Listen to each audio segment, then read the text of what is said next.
a warm welcome from Team Cafe Mutual.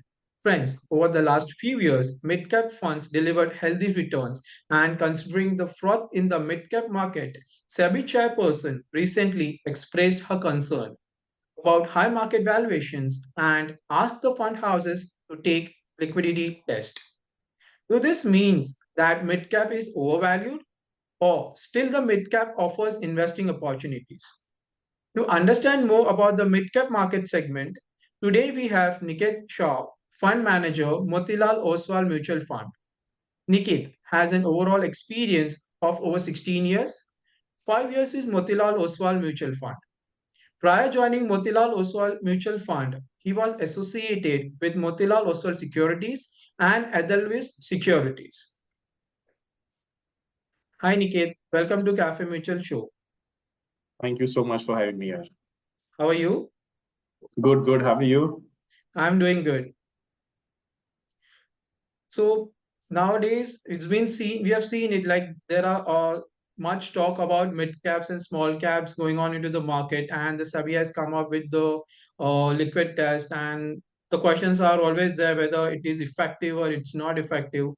So we have some sort of questions regarding that, right? Sure. So what is your medium-term outlook on equity markets? See, I think our medium-term outlook on equity market continues to remain positive. And I think one thing is extremely clear if you look at the entire narrative right now, which is on growth. So if you look at in the last 3 years, what we have seen significant acceleration in growth, both on the mid cap side and on the large cap side, as compared to the last 10-year average. If you look at the current government focus, has been extremely broad-based across sectors. So we have seen significant amount of focus from government coming on the defense side, railway side, on the cap goods and the infrastructure side, which augurs extremely well for the entire economy. And we have seen acceleration in the GDP growth rate in the last print itself. We believe this acceleration is here to continue with the existing government hopefully likely to come back. We should see material amount of acceleration in growth even from what current levels we are at.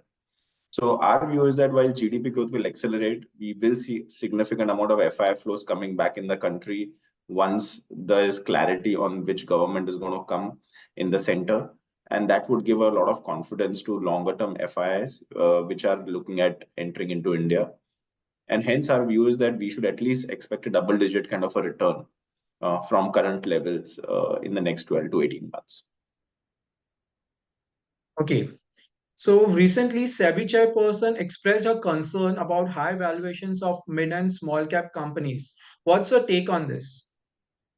So I think our view has always been that regulator is always wanted to be ahead of the curve. While I kind of quite agree with the regulator that there are some pockets of mid cap and small cap where there is froth, but there are some pockets where there is value as well.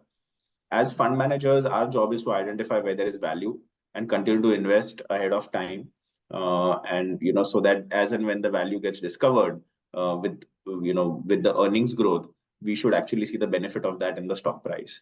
So while we agree there is some froth, but a lot of that froth is also got corrected in the month of March. We have seen some correction in certain sectors and certain stocks to the tune of 20 to 30% from the top, which makes it much more healthier than what it was earlier. So our view is that there is still some froth in some sectors, which we kind of agree with the regulator. But I think making a view that the entire mid cap or small cap space is completely frothy as a whole index or the entire space, I don't think one should really extrapolate that to the whole sector or the whole space. So yes, there are pockets of froth, but I think there are pockets of value as well. So we would continue to focus on identifying the next round of winners where there is significant amount of value. And in our opinion, there is enough and more available stocks today in the mid cap and small cap space, where we continue to believe there will be at least 20 to 25% return that we can make on them in the next 1.5 years.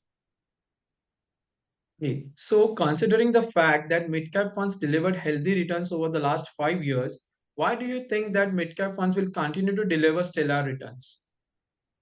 See, I think mid-cap is very, very correlated to the GDP growth.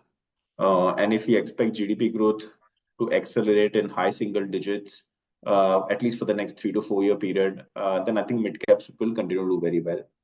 Secondly, I think if you look at FII flows, there is a significant amount of correlation on FII flows versus the mid cap and the small cap performance.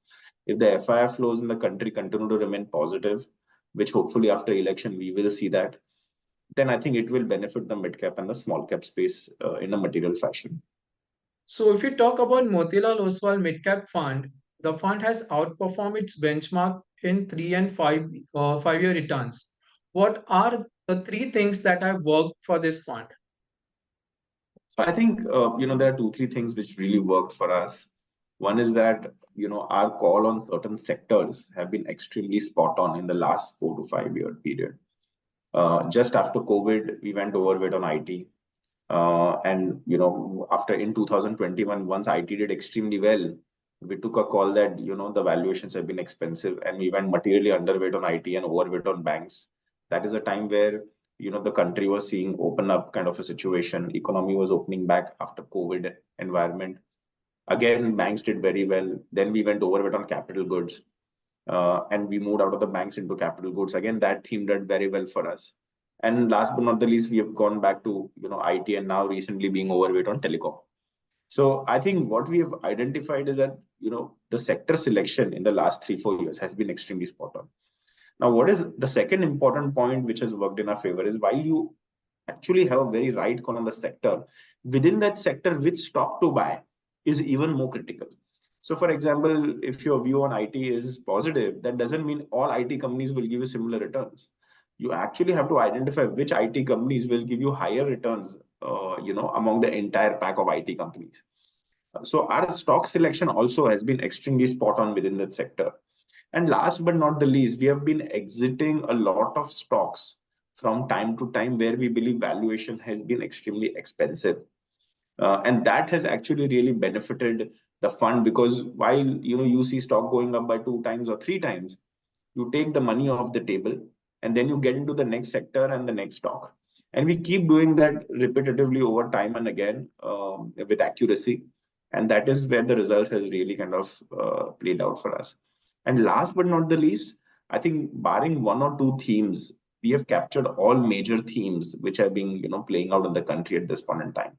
So we have been overweight at the right time on tech, where after COVID the tech revolution happened in a big way.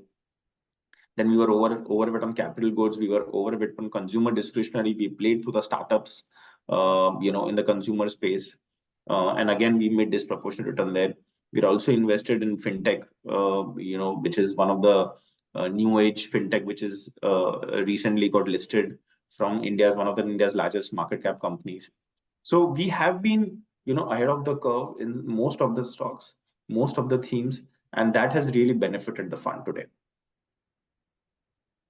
Okay. So being a mid-cap fund, the fund has good 36% to large cap and 14% in small cap stocks. What's the reason for this? No, so we don't have 36% to large cap and 14 to small cap.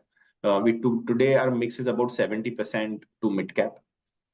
It's about 20% to large cap, and about 6% to small cap, and about 3% cash. The reason why we have slightly higher large cap as compared to small cap is, primarily in February, we took a view that the small cap space was looking much more heated. The valuations were extremely expensive as compared to longer term averages. Hence, we decided to move from small cap to large cap. After the correction, we have seen some increased allocation to small cap in the month of March. And it's not been anything material, but just about 2% higher increase allocation to small cap. But we still continue to work with a broadly similar kind of ratio where 70% at all points of time will remain mid cap, and about 15 to 20% will be large cap, and balance will be small cap. So we believe that within the large cap space also, some of the bets that we have taken have actually given us 2 to 3 times return in the last 1 year. So, as a fund manager, we would obviously look at making higher returns, whether it comes from mid cap, small cap, or large cap. Because a mid cap fund, by regulation, we have to have 65% of our AUM in mid cap, 101 to 250 companies. But balance 35%, we have complete freedom where to invest. So that balance 35% is where we really chase returns and we really chase growth. And hence, on that 35%, if you believe large cap, there are large cap companies which can give us 2x, 3x return, we will go there. There are small cap companies will give us 2x return, we'll go there. So we are extremely flexible with that 35%. Okay. So like 50% of the portfolio is about financial services and healthcare. So what's the reason for that? So I think if you look at financial services, IT, healthcare, all put together would be closer to 50%. Now, if you look at the next 2 to 3 year in India, our view is that with growth being so high, the credit growth in the economy will continue to remain at 14 to 15%. What we have essentially done is identifying businesses within the financial services sector where there will be disruption and their growth will be much more higher than the industry growth, which essentially means that they will continue to gain market share. So hence we continue to remain optimistic given the penetration, which is still far lower in India, and we expect that to meaningfully improve going forward. And also it's a play on economy, right? So if you want to play on economy, I think financial services really is extremely essential part of the whole economy. On healthcare, I think we believe India is extremely underinvested on healthcare. We are largely playing the healthcare through the hospital sector. We have actually been a significant, we had a significant bullish stance on hospital sector post COVID.